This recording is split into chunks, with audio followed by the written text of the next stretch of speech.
দাঁড়াও এক সেকেন্ড। মা আমি বেরোচ্ছি, ফিরতে লেট হবে।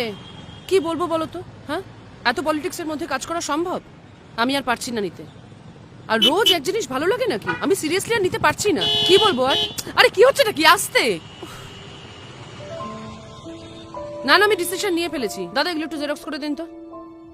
ইন্ডিপেন্ডেন্স ডেটা যাক, তারপর আমি আমার রেজিগনেশন লেটারটা সাবমিট করে দেবো। আমি কিচ্ছু ইমোশনাল হয়ে কথাবার্তা বলছি না সুমিত্রা দি, আমি যথেষ্ট ভাবনা চিন্তা করেই বলছি। তুমি তো অ্যাটলিস্ট জানো আমি পড়াতে কতটা ভালোবাসতাম, সেই জন্যই আমি টিচার হয়েছি। কত কপি করবো ম্যাডাম?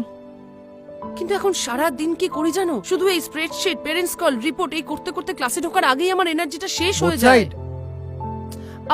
আমি ঠিক করে পড়াতে পারছি না সুমিত্রা দি। আমার লাভটা কি হলো বলো তো টিচারটা হয়? হ্যাঁ বলছি কালার না black and white? Black and white. আমরা অনেক বড় বড় কথা বলি না যে টিচাররা নাকি নেশন বিল্ড করে। কি করে নেশন বিল্ডটা করবো তুমি বলো তো? হ্যাঁ, যেই কাজটা ভালোবেসে চুজ করলাম সেই কাজটা করতে এখন আমার দম বন্ধ লাগছে, আমি পারছি না নিতে আর। ম্যাম একবার শুনবেন একটু? এই যে এই পেজটা, প্লিজ একটু তাড়াতাড়ি করুন, আমি অলরেডি লেট হয়ে গেছি, একটু তাড়াতাড়ি করুন প্লিজ। আর স্বাধীনতা দিবসটি আমরা কত বড় বড় কথা বলি না? হ্যাঁ, তুমি আমি সবাই বলি, কিন্তু কিন্তু দেখো আমার নিজের জীবনে জাস্ট স্বাধীনতা নেই, একটুও নেই।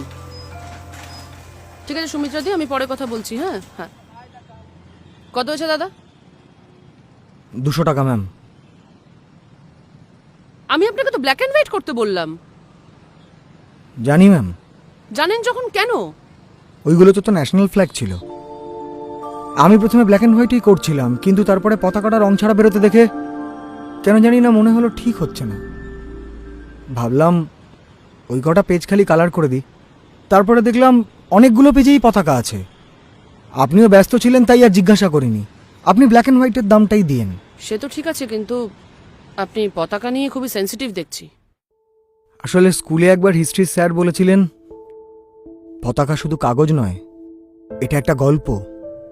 গেরুয়া খালি ত্যাগ নয়, সাহসের রং।